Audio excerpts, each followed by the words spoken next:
Right, thank you everybody. We're up and running on, the EAs have got things moving along now.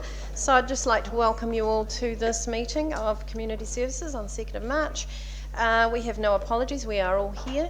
I'd like to welcome the youth councillors, Emily and Jenna, who've already been here through the City Council meeting, and I think you've got a verbal report to give to us later. Correct. The order of business will be just that we are doing I'll do the interest register and then the public forum, and then I'll be adjourning the meeting so that the council meeting can resume, and then we will be back later on, and I'm not sure when that will be. Are there any interest to go on the interest register? No, we're all up to date. Just encourage you to keep that up to date.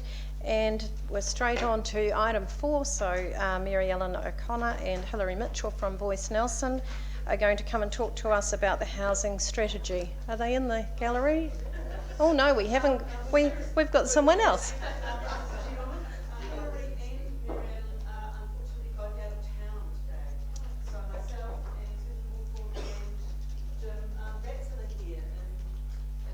Kendra, Susan and Jack? Absolutely. Jim. Thank you. Thank you. And I just wanted to clarify before we start, if that's appropriate, excuse me, have you been sent this document? It's called Housing Strategy for Nelson City Council? It was emailed to everybody, wasn't it? It was emailed. So you didn't, it was emailed? Yes. Okay. Did the committee receive it? Yes. And I think, can I assume that everybody's read it so I don't actually have to read it out? No. You might want to make some main points. I was just going to say I'm going to highlight some main points. Housing needs, and with some special emphasis on some rentals, are becoming supremely difficult. I'm sorry, just to pause for a moment. I'm reading this from a jointly prepared statement from the Voice Nelson group, which is approximately 60 odd members who get together on a variety of issues, and so I haven't prepared this. I'm reading this on behalf of the Voice Nelson group. We've really noticed that that for individuals and for agencies around town that this is becoming ever more challenging. So I just want to give a quick timeline. In 2004, a housing forum was convened in Nelson, and that housing forum met fairly regularly, I think monthly, between Tasman and City Council, this City Council, over those years until 2009. It was mostly a kind of watchdog group, and it was gathering information about the housing situation in general. In 2010, about $40,000 was allocated by this council to develop a housing strategy. The plan at that stage was that TDC would match it. They didn't, and it somehow or other got left at the wayside. In 2016, another 7 years on, it was resurrected, and prior to the last council elections, 3 meetings were held with Nelson City Council staff with a real sense of we need to get on with this piece of work. So 3 meetings were held with a variety of community members, some of whom are part of the Voice Nelson group, and at that stage there was a real sense that some kind of plan was going to be developed by staff. At that stage there was no councillor that was particularly interested or connected to this work, and so we're here really today to try and clarify where is council up to on this particular issue. We're making some suggestions. Item 1 about re-establishing a housing advisory group, and we want to use that advisory group to consider priorities for housing, and we want to have that incorporated into and be articulated within the 2060 vision, the long-term plan, the annual plan, and an implementation plan budgeted alongside that. We're really concerned about the special housing areas. If they're special, then we believe that the special element is that there's an affordability criteria. And at this stage, we understand that there is nothing in there about affordability, and that is the primary issue that faces Nelson and has done.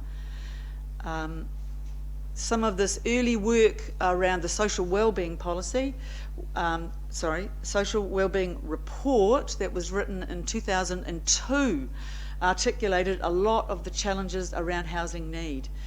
Look guys, you know, this is 15 years on and nothing much really has happened except for the Nelson Tasman Housing Trust, which yes has gone on to build houses, providing quality rentals, and it's just, I'm sorry, it's the tip of the iceberg of the wider issues that are continuing to underpin it.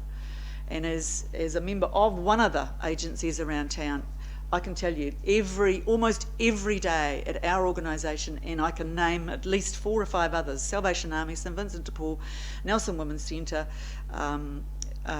Tahunanui Community Centre and us, you know, we are all having inquiries and pressure and people who are in considerable housing stress asking for help every day. Our question, really is, as leaders and voted leaders of our community, we look to you to make these sorts of plans happen. And we want to know if you have the ability to step up to being the facilitator of this kind of housing strategy.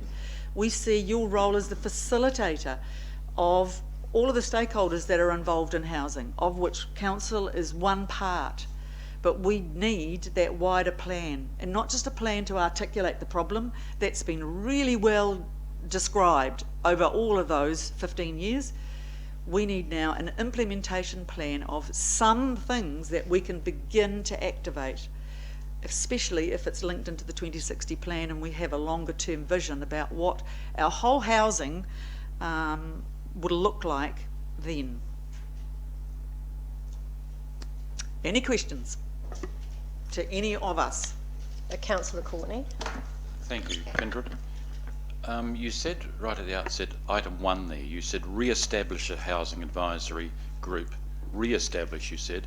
Here it says establish one. Did you have one previously? Well, there was, as I think it says at the very first statement, in 2004, a housing forum was established. And to that degree, it wasn't a kind of advisory group, so it's slightly different names, that's all. And that did meet over 5 or 6 years. And most of it was around social housing at that stage, but we believe that a wider housing strategy is vital. We need developers in here, and the master builders, and the rental sector represented in some way. Any other questions? I've got Councillor Laurie and then Councillor Rutledge. Thank you, Madam Chair, and thank you for the presentation, and thanks, Kendra. Just trying to think a bit laterally here. How much of our housing shortage do you think is being driven by people moving to Nelson and then discovering that it's really hard to find somewhere affordable to live? I cannot quantify that. I know that we have people through the centre with exactly that sort of situation. That's what a good plan could do. Yes, we've got some overall pictures, and yes, we know what some of the problems are, but actually doing some of that feasibility work about what some of the pressures are. I mean, you know, how many houses, of all the stock in Nelson at the moment, how many are rentals?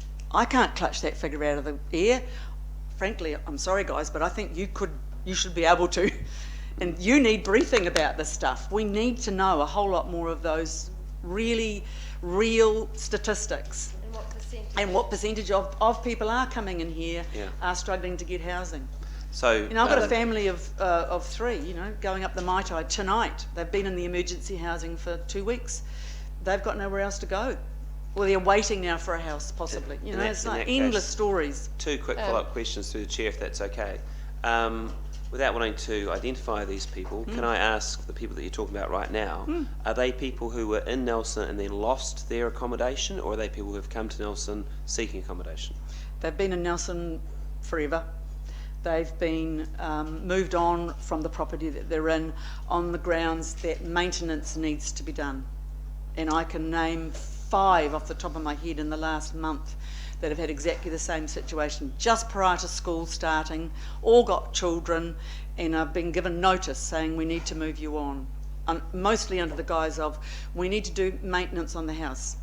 And I believe, I'm happy to say this is my perspective, is that a lot of those are being given notice. The houses will be given a bit of a titivation. They'll come back on the market at an elevated price.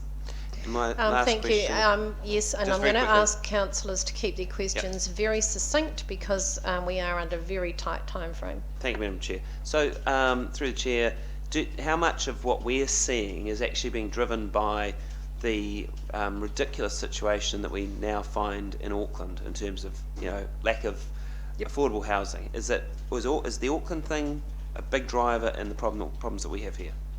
Can't say. That's what we need someone to, the $40,000 that hopefully is still sitting in the bank somewhere that could be allocated to this, that we could get a small team of people actually going, what are some of the issues? Nelson is the least affordable provincial city in New Zealand and has been for 15 years. I've quoted this figure ad infinitum since I've lived in Nelson.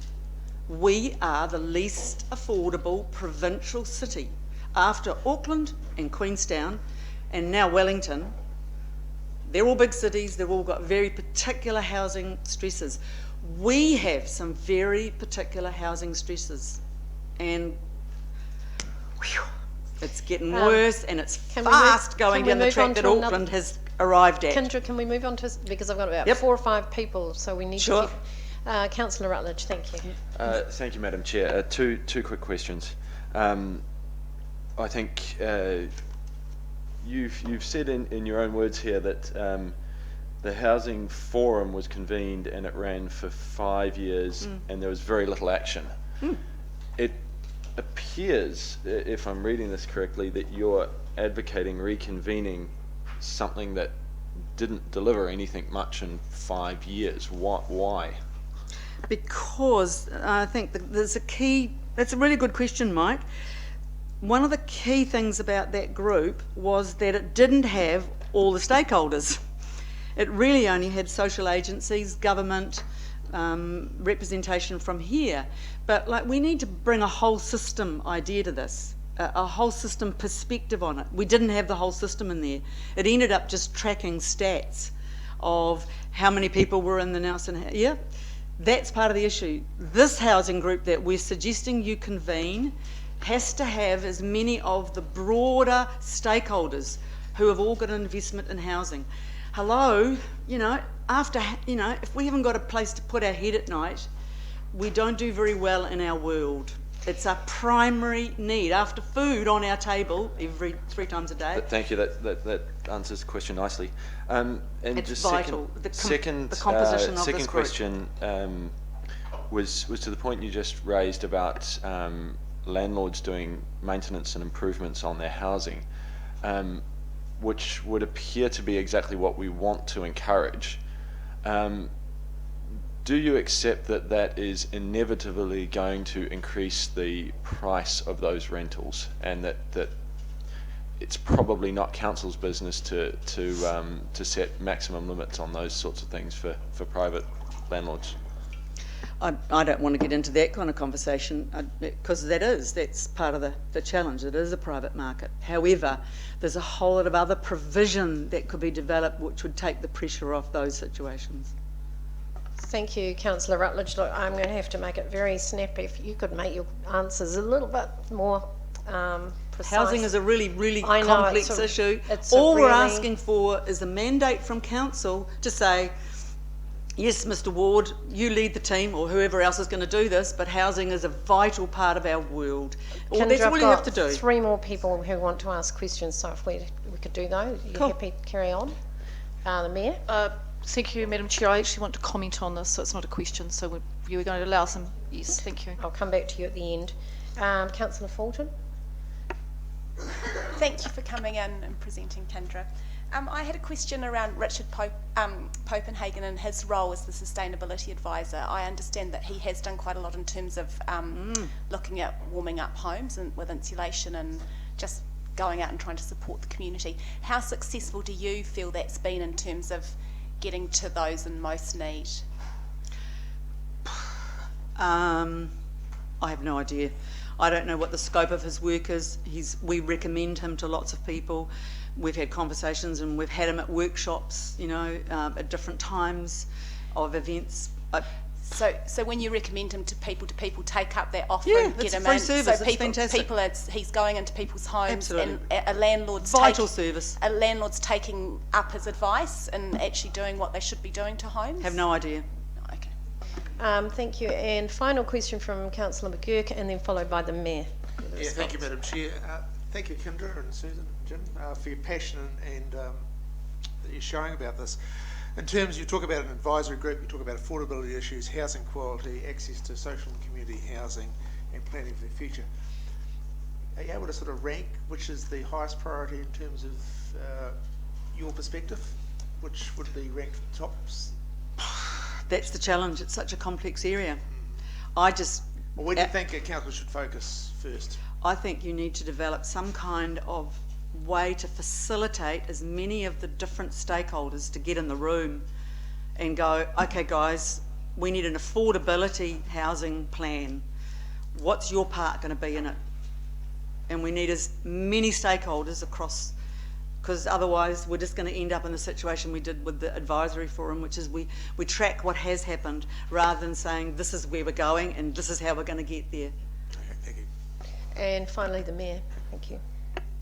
Thank you, Madam Chair. I really appreciate the presentation today. I think what would be helpful is actually perhaps if the officers could, and I'm happy to participate in this, actually sit down and go through the streams of work that are currently in play for council. So I am aware that we have the NPS on urban development capacity, and this is going to be critically important that we engage in this discussion. I'm not interested in another, so Kendra, I know you want to keep talking about this, we could for hours. This is passionate, you're passionate, I'm passionate about this. It's fantastic. That's actually, we need to pick this conversation up and actually continue it. We've got the Developers Advisory Group meeting, we've got the NPS on urban development, we've got social housing that is important to council and we're committed to our community housing. We've got Nelson plan changes. I just want an opportunity to be able to meet with these people who are passionate and actually start building this picture, because it's going to be so important for the development of our long-term plan, and council's about to embark on the high-end vision end of that very soon. So I welcome this forum today. Thank you, Kendra. Yes, there's a lot. The fact that this leaflet was sent through earlier was very, very helpful. Our staff have gone through it. There are some cross-boundary, cross-committee, Absolutely. cross-committee commitments and things going on. Our focus at the moment is on our own stock. I think we need to take the log out of our own eye before we take the speck out of everybody else's. And I think we need to be responsible landlords ourselves. And that's where our focus is at the moment. But there are other things, as the Mayor has said, that need to be discussed, and it is something that I have an interest in too. With my role as a food bank volunteer, I see a lot of those people, and I see what they're living in, and I'm not happy about it either. So thank you for coming in, and there's a lot to work on, and we will be progressing something with the Mayor. Thank you. Thank you. Thank you, everyone.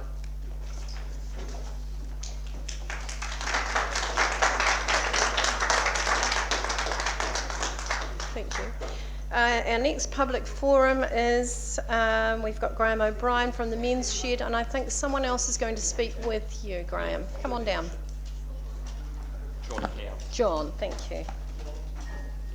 Heard. John Hurd, for those that didn't hear.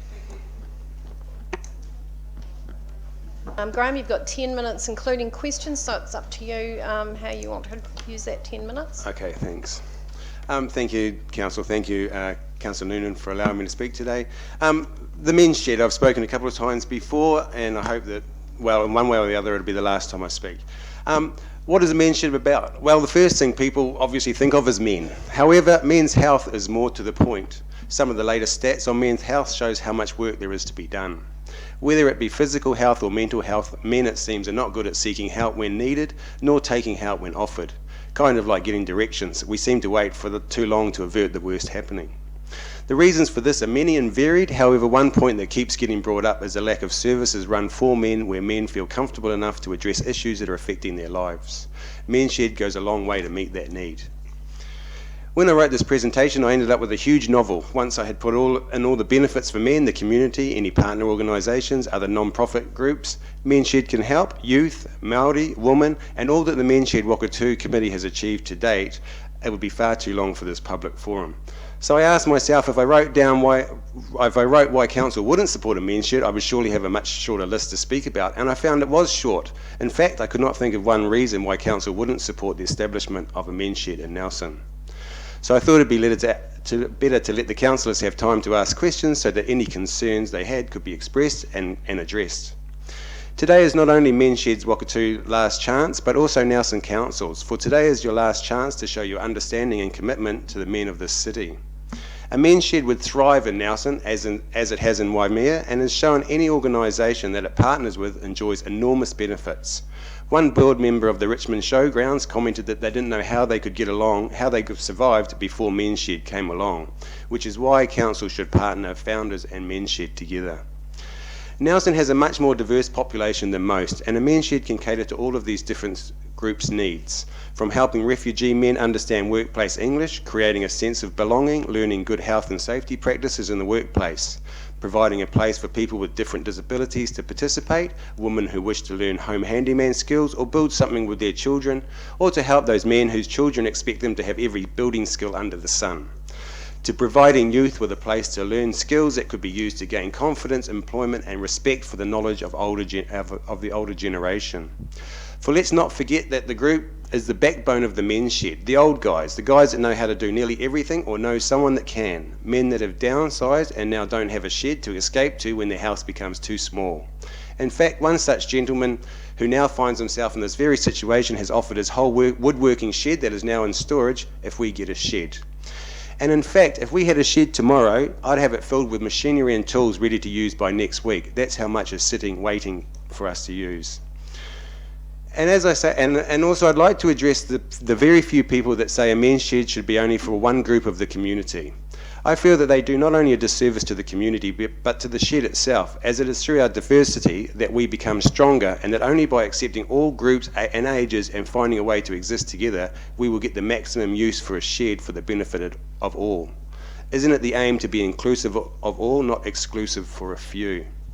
So councillors, you have it in your power to ask founders to look at what space could be freed up for a men's shed. You can tell administration to look at what sheds are empty or becoming empty, like the Reliance building, and work in good faith to achieve a building for men's shed. Or you can make funds available and men's shed can go to the private sector and see what can be done. I have made some positive inquiries, but until something tangible comes up, it's not really worth wasting their time or mine. So if today you see fit to help this community initiative, I'll organise an AGM and install a new committee to go forward from this point. If not, I can at least say I tried my best.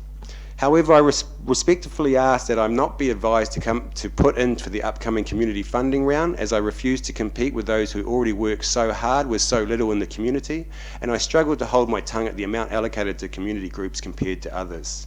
I see Men's Shed as a community organisation that needs a hand to get going, and council needs to recognise this and help establish one accordingly. For myself, I must step down from any main position and give my full attention to my daughter, who has had a difficult year this year. One last thing I'd like to add is I've been overwhelmed by the support from women. For a men's shed, I was actually bracing myself for a bit of a backlash. However, it seems that women also feel a place for men to be men is very needed in Nelson, or maybe they see it as I do, a much better place than the local pub. Thanks very much. Thank you, Graham. John, did you want to add to that?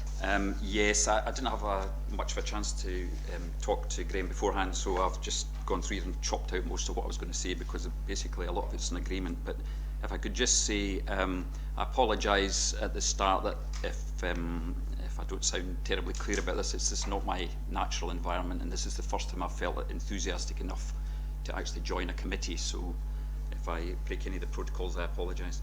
And if my accent becomes too hard to understand, please just slow me down. I'd just like to start with a quote from one of the first chairs in men's health in the United Kingdom, Professor White, who said that men's health is not a medical issue, it's a societal issue. And if you look at, I mean, there are so many pressures on men to behave in certain ways, and they affect men's health prospects throughout their lives. But if you look at the advances in medical science, when I was a kid in the 60s, admittedly in Scotland, you would expect to live 6 or 7 years after you retired. But thanks to medicine, my dad's now been retired for 24 years, which is amazing. I mean, look at all the opportunities for young people to learn from old guys like that, all the life experience and skills. On the other hand, that's great. But on the other hand, the world's changing so fast, we're all aware of this. The suicide rate for adults over the age of 45 in New Zealand has actually increased. And the rate for younger men, as we all know, it's horrendous for a developed nation like New Zealand. So there's many reasons why people would take their own lives, but it's recognised that feeling alienated from your community by itself is enough to lead to an early grave. So if we recall that first quote, men's health is not a medical issue. Men, there's a buzzword, a buzz phrase, connected communities, which we hear a lot about with regard to digital technology and all the promises it holds for the future. And with my own hobbies in animation, I frequently communicate and work with people in countries all over the world digitally, and that's great for the future of world peace, perhaps. But I don't do the same with outside work hours with my colleagues or my neighbours. So is that really a connected community? I think a men's shed would offer that real connected community, because as Graham said, men don't build support networks easily. They've got smaller groups of friends than women tend to have, and they just don't access the health services, even the ones that are available. They don't scream out for ones that they may need to have. And they need to, most men I know need to feel useful and connected in a very personal sense with the community.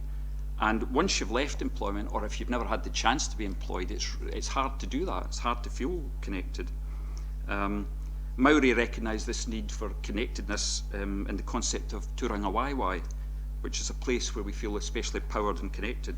So I see Men's Shed Whakatū as being a place where men, as Graham said again, men of all ages, creeds and colours can meet and create and teach and learn and just sit down and yak and interact with young people as well and pass on those skills and learn from youth as well. So if I could just finish with the final quote, which is from the chair of the Australian Men's Health Forum, Professor John MacDonald. Men's Shed originated in Australia a few years ago, and it's made such an impact that he has stated men's sheds are the jewel in the crown when it comes to men's health in Australia.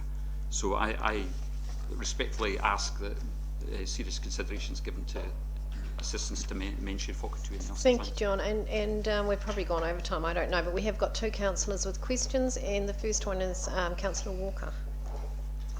Thank you, Madam Chair. Through you. In my mind, there's no doubt that there's a proven need. No doubt you have substantial setups for your machinery and bits and pieces, but what's the minimum lease period? If we could find a building, what's the minimum lease period, and what sort of space needs do we need to be looking for?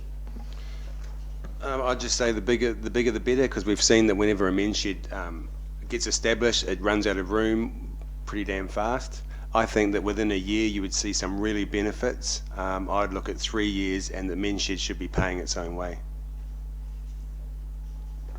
Thank you. Councillor Skinner. Thank you, Madam Chair, and thank you, Graham and John, for your presentation. As you know, I've been in the past very supportive of what you're trying to achieve, and I don't think anyone in the community's been against. Quite the opposite. You've had lots of donations of equipment, offers of space. There's a place down Quarantine Road, a charitable organisation, a large organisation, gave some space which seemed very, very good for use.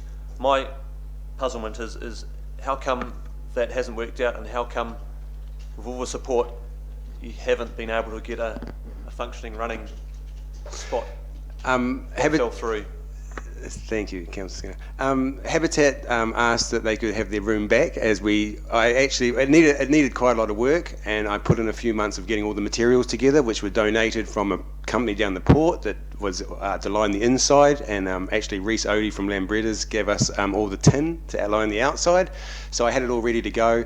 But Habitat for Humanity, unfortunately for us, but very fortunately for them, do such a good job and expanded so quickly that they actually filled that space before we could even move into it. But saying that, the Wakatu men's shed did make their shed fit for purpose and lined the outside and left the materials for them to line the inside. So like I said, wherever we go, whatever we're doing, even without a shed, we still seem to be contributing to the community, and that's all. As for finding other places, I mean, hey, you can't really ask people to donate sheds. It does happen in other areas, especially smaller towns. You have farmers donate sheds. West Coast has got a huge one, and that's what's happened in Tapawera, Picton and stuff like that. They've actually got sheds to spare. I think in this city, maybe only council's got sheds to spare. Thank you, Graham. And the last question from Councillor Fulton. Thank you. Thanks for coming in and presenting again, Graham. When you were here last, I asked if you'd looked at the Valley project down in Dunedin, which has a Valley community workspace. Have you had a chance to look at how they're set up? So it's got I guess a more community essence, and you talked about that a lot in your forum. You know, it's there certainly for men, but it's perhaps slightly more inclusive, and I think we talked about that a little bit at the last forum.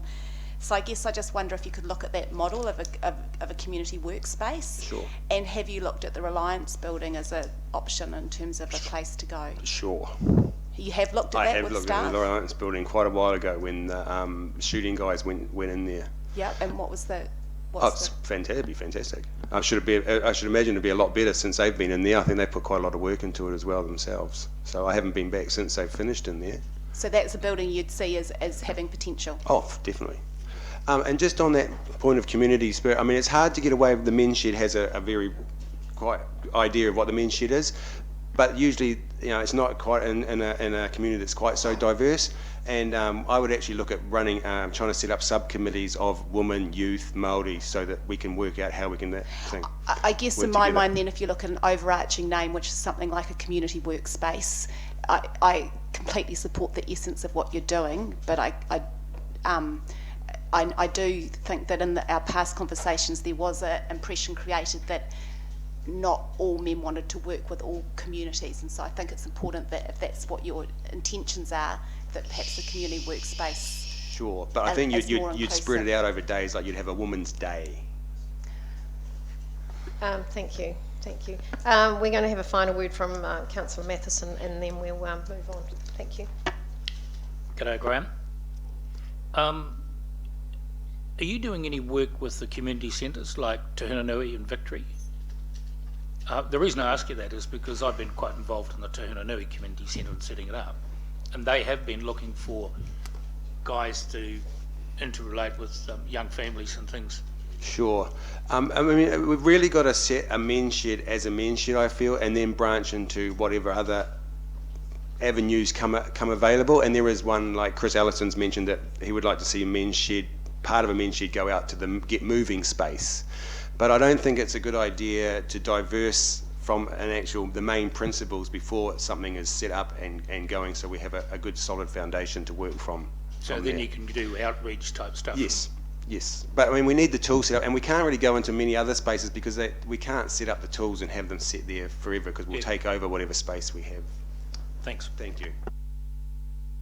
Thank you, Graham, and thank you, John, for coming today. You've given us lots to think about. I see that you've had a bit of profiling lately, so hopefully if there's somebody out there with a shed, let's hope they will get in touch with you early. Otherwise, you've given us plenty to think about.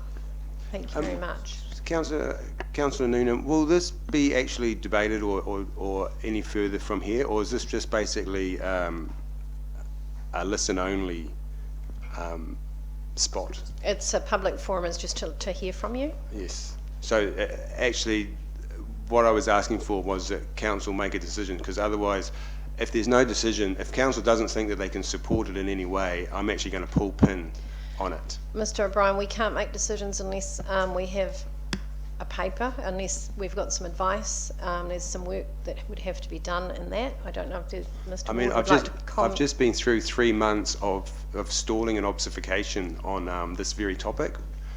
So I would have thought, and I was asking which council which council officer was in charge, which was never answered, and was a report to be written. So I was put into a meeting that wasn't a meeting, so I don't quite understand how we can go forward without a councillor's report or a council officer taking charge of it. Mr. Ward is going to respond to you. So through the chair, what I hear Mr. O'Brien asking for is us to go is for direct support to the organisation when council already has 2 processes set up in order to consider such matters. So you have referred to the Community Investment Fund process, and that is the mechanism that council has set up to decide how to allocate community assistance funding across the community sector. The other option, as always, is for the group to submit through the annual plan process, and for council to consider, as it puts its draft annual plan together, whether it wants to make provision within that specifically for this purpose. There's no officer advice on the agenda today, so the council is really limited. The committee is really limited in terms of what else can do today. But there's the possibility of other conversations taking outside the meeting with yourselves. Can I respond to that? I don't think it would be appropriate, Mr. O'Brien.